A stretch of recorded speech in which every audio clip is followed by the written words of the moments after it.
आऊज़ु बिल्लाहि मिनश्शैतानिर्रजीम बिस्मिल्लाहिर्रहमानिर्रहीम। Dear students, ये हमारा ऑर्गेनिक केमिस्ट्री का लास्ट यूनिट एनवायरमेंटल केमिस्ट्री और लास्ट लेक्चर ऑर्गेनिक केमिस्ट्री का।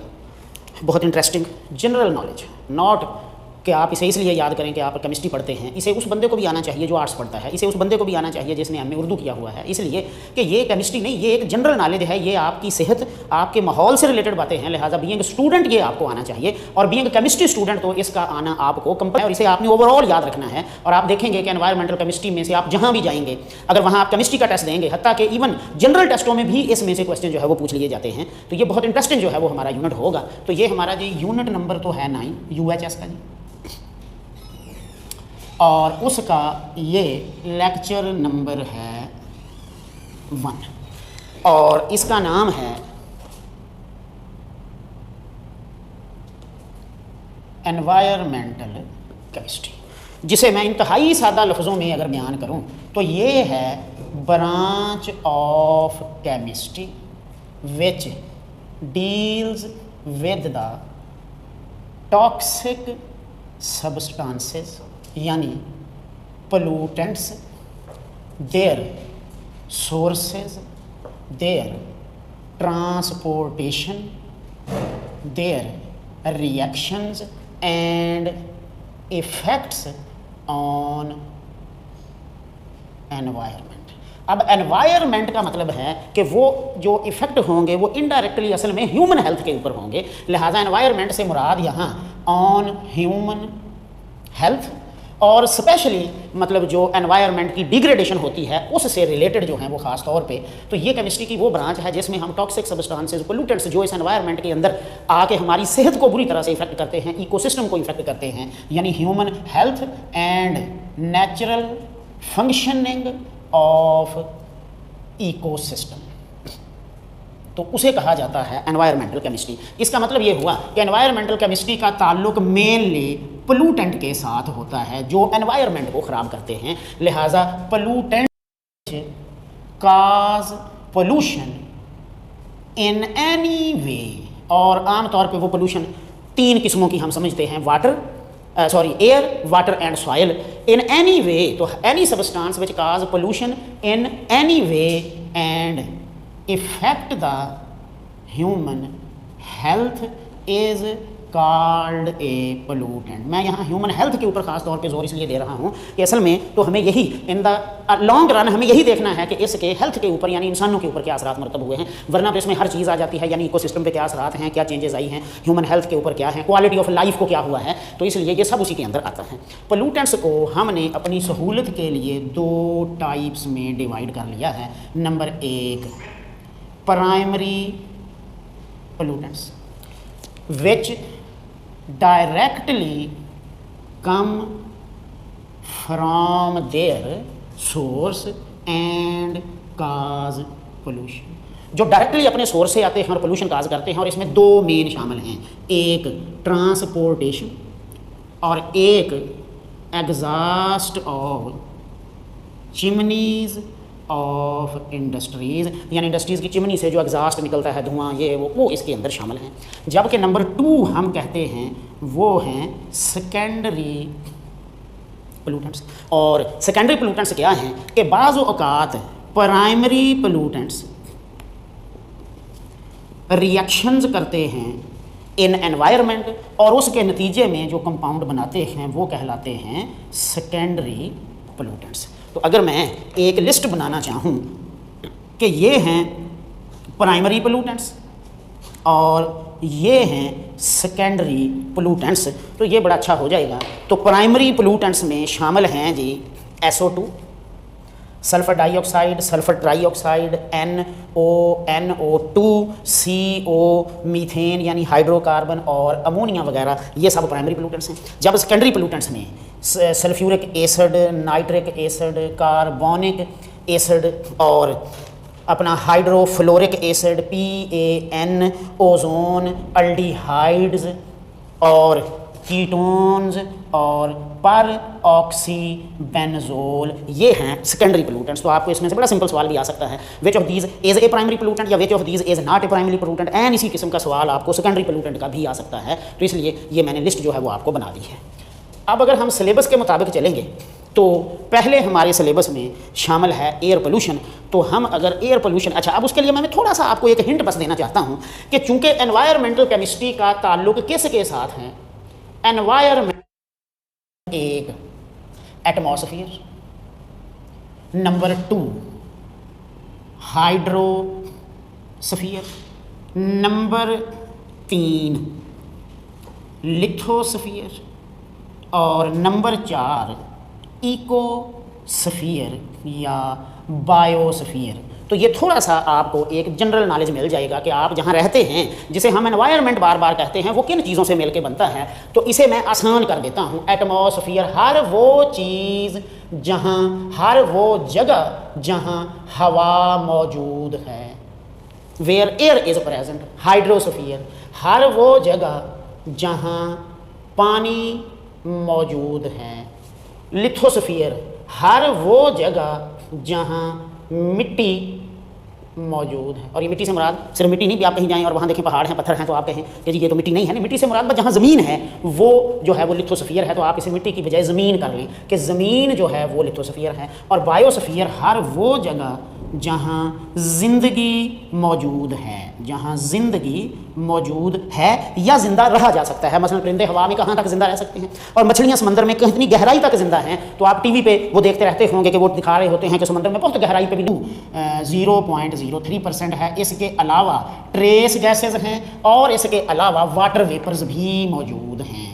इनमें से मेन काम जो आपको पता होना चाहिए, nitrogen is used for making nitrates by nitrogen fixing bacteria, उसे यूज़ करते हैं।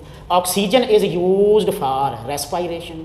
Carbon dioxide argon is inert gas use in other but it's not know important use. And CO2 is used for photosynthesis.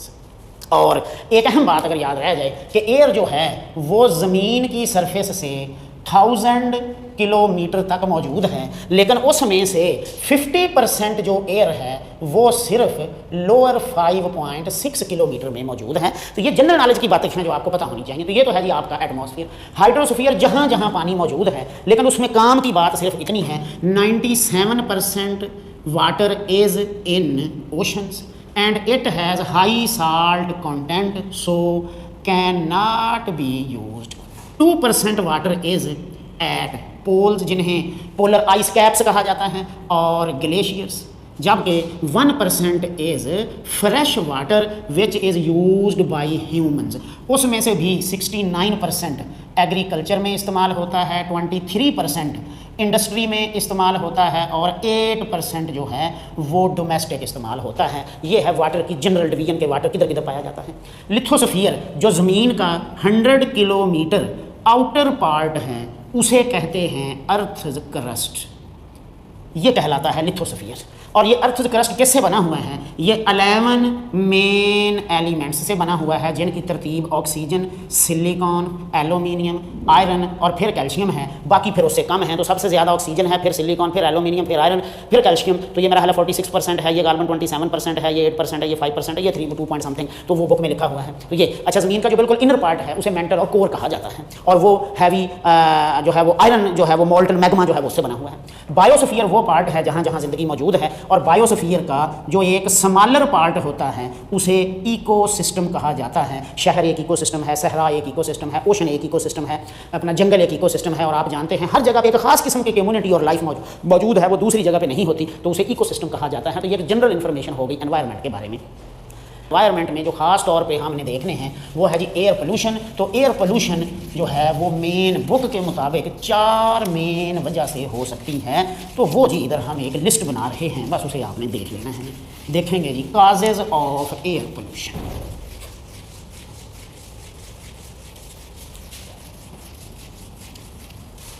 चलिए जी, ये आ गया जी air pollution, और इसकी देखना चाहते हैं काजेज़।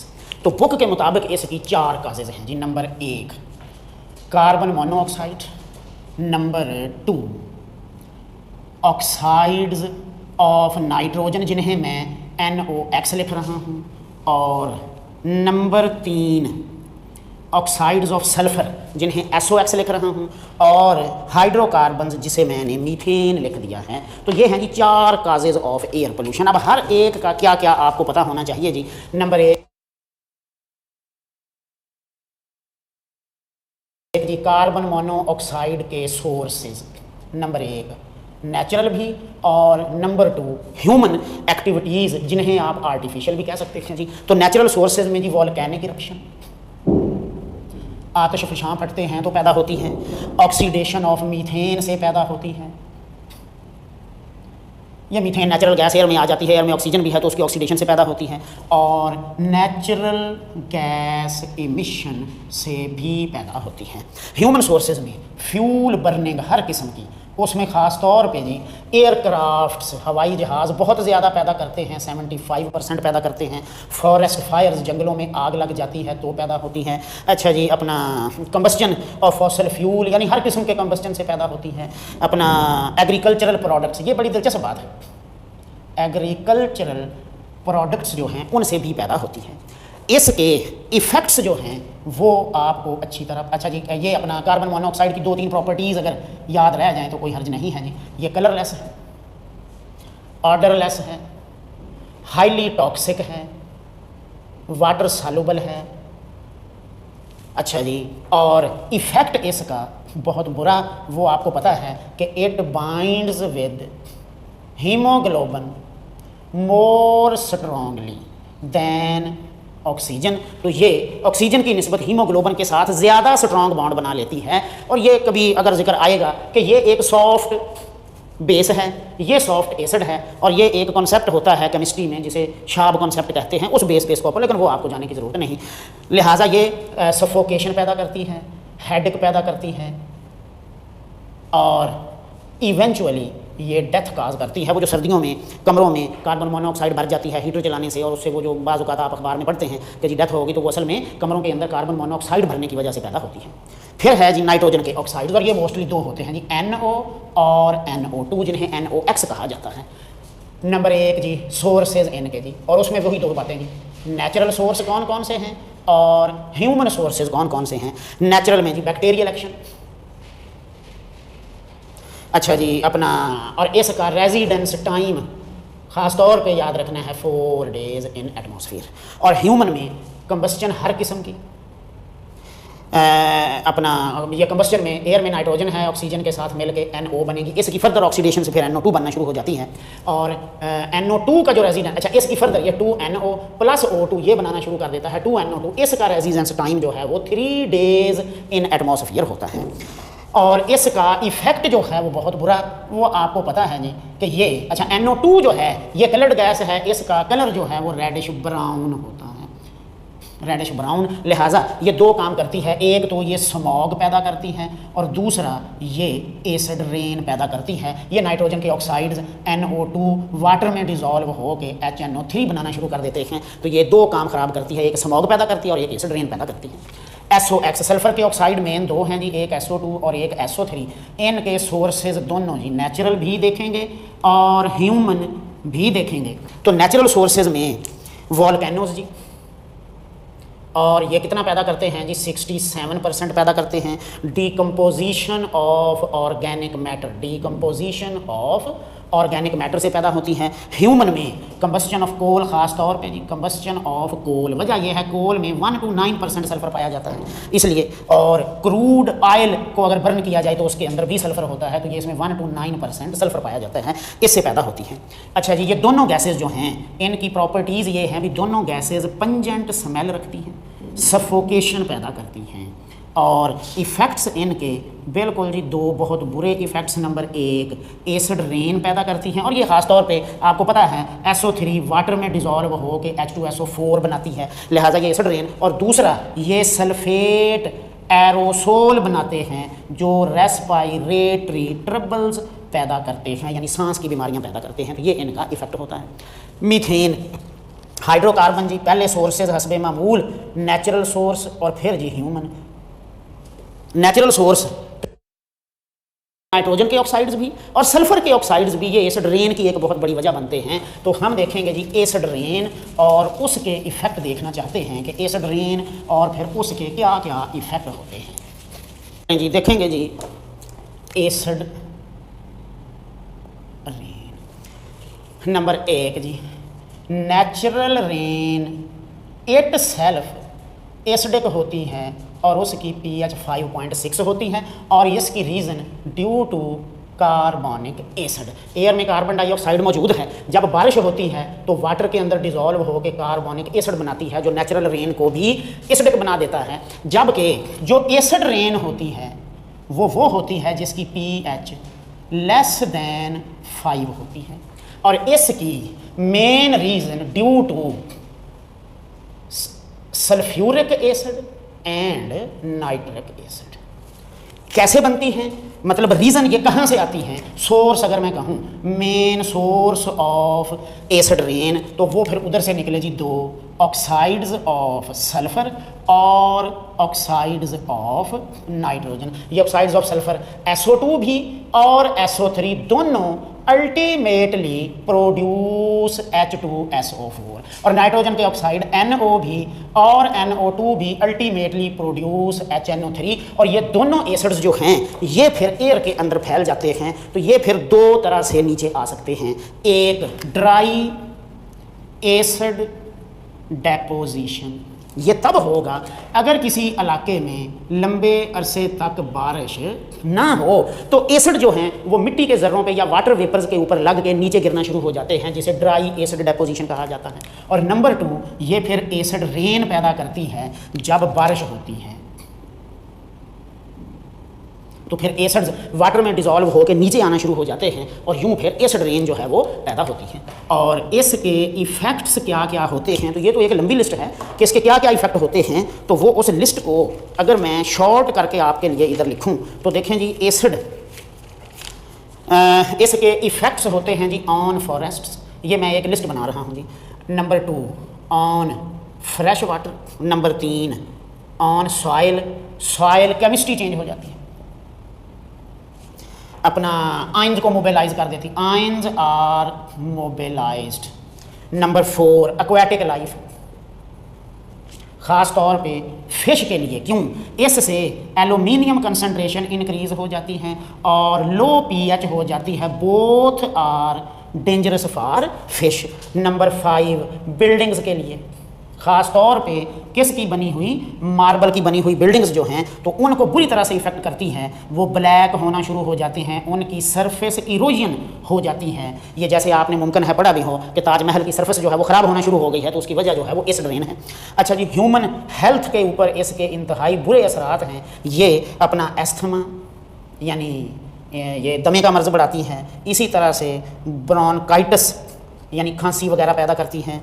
और नंबर 7 ये kills the insects which are beneficial, वे ये उन इंसेक्ट्स को भी खत्म कर देती है जो बहुत बेनिफिशियल होते हैं। तो ये इसके मेन इफ़ेक्ट हैं। बहुत सारी, ये कहा जाता है कि बहुत सारी जो स्पीशीज़ हैं वो एलिमिनेट होती जा रही है। A number of species are eliminated due to acid rain. तो ये है एसिड रेन क्या होती है, किस वजह से होती है और उसके क्या क्या इफ़ेक्ट होते हैं। और फिर इसका जो एक और इफ़ेक्ट होता है वो होता है ओजोन के ऊपर। तो ये आखिर में हम ओजोन और उसकी डिप्लीशन जो है उसको थोड़ा सा देखना चाहते हैं जी। तो ये है जी इसका last topic, ozone and depletion of ozone. Ozone and depletion of ozone. आप सब जानते हैं ozone O3 is an allotropic form of oxygen. इसका स्ट्रक्चर एंगुलर होता है और इसमें रेजोनेंस पाई जाती है, यानी ये यूं मूव करता रहता है। ये देखें, ये तो ये एंगुलर स्ट्रक्चर रखती है। ओजोन इसकी large concentration of ozone is found in the form of ozone layer। तो इसकी बहुत ज़्यादा कंसंट्रेशन ओजोन लेयर की फॉर्म में पाई जाती है। अब ओजोन लेयर कहाँ है जी, ये जी 25 से 28 किलोमीटर इन स्ट्रेटोस्फीयर पाई जाती हैं।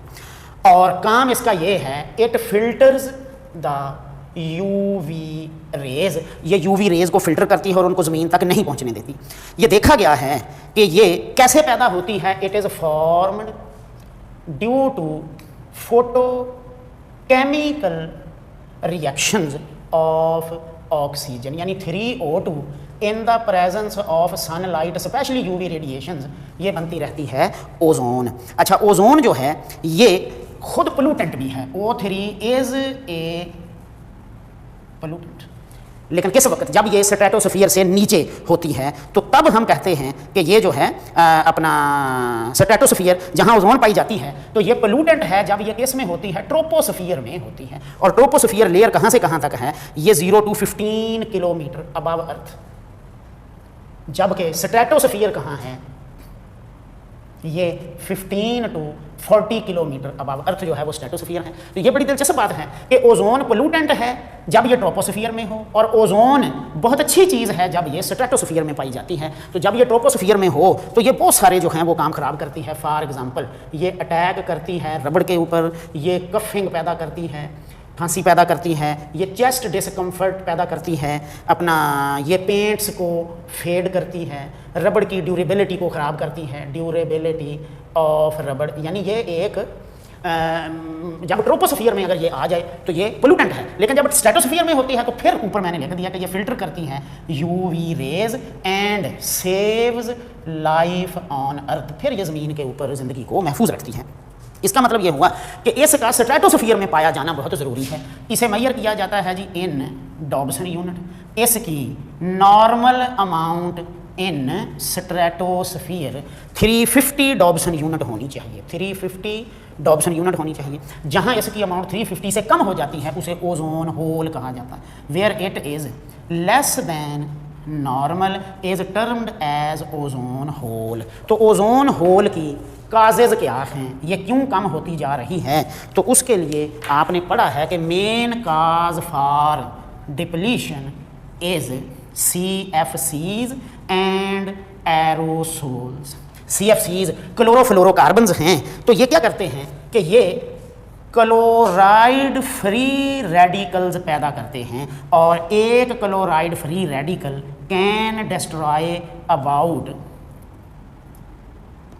1 लाख ओजोन मालिक्यूल। तो ये एक जो है वो 1 लाख मालिक्यूलों को डिस्ट्रॉय कर सकता है। और वो कैसे पैदा करते हैं, तो ये हैं जी CFCs। मसलन ये अपना CFCl3 in the presence of UV radiation, तो ये CFCl2 प्लस बनाएगा क्लोरीन। ये क्लोरीन का फ्री रेडिकल अब ओजोन को तोड़ के इसे कन्वर्ट कर देता है ऑक्सीजन में, और ख़ुद ClO ये ओजोन को ऑक्सीजन में कन्वर्ट करके उसकी कंसनट्रेशन को कम कर देता है, इसलिए ये इसको डिप्लीट करती रहती है। ये जो ClO बनता है ये फिर ऑक्सीजन से मिलके तो वापस फिर क्लोराइड फ्री रेडिकल, और ये O2 तो ये देखें दोबारा फिर जनरेट हो गया। इसीलिए ये एक चेन रिएक्शन होता है, चेन रिएक्शन होता है। तो ये है मेन काज ओजोन के डिप्लीट होने की। एक और बात अगर याद रह जाए जी, वो बड़ी दिलचस्प है कि ट्रोपोस्फीयर में टेम्परेचर ऊपर जाए तो कम होता है, और ये 15 to -56 होता है, जबकि स्ट्रेटोस्फीयर में due to absorption of UV radiation temperature increase होता है, ये -56 से बढ़ते बढ़ते -2 सेंटीग्रेड हो जाता है। ये आखिर में जनरल नॉलेज के तौर पर आपको बता रहा हूँ, और वो है कि ओजोन को बचाने के लिए 1987 में मॉन्ट्रियल के मकाम पे एक मुआहदा हुआ जिसे मॉन्ट्रियल प्रोटोकॉल कहा जाता है, तौर पे यानी फ्रियोन्स के तौर पे इस्तेमाल होते हैं, और एरोसोल प्रोपेलेंट्स के तौर पे इस्तेमाल होते हैं। इनकी प्रोडक्शन में कमी जो है वो करनी है, प्रोडक्शन इज़ डिक्रीज्ड। तो ये है मॉन्ट्रियल प्रोटोकॉल के मुताबिक। तो ये 2-4 बातें आज जनरल नॉलेज आपने याद रखनी है। तो ये है जी ozone and depletion of ozone. तो डियर स्टूडेंट्स, ये हमारा ऑर्गेनिक केमिस्ट्री का लास्ट लेक्चर था, और ये आपका जो है वो इस टेस्ट का भी समझो ऑर्गेनिक के टेस्ट का भी आखिरी टेस्ट है। तो ये था हमारा बहुत अहम और जनरल नॉलेज का टॉपिक। उम्मीद है आपने इसको बड़ा एंजॉय किया होगा, क्योंकि ये बड़ा जनरल नॉलेज का टॉपिक था।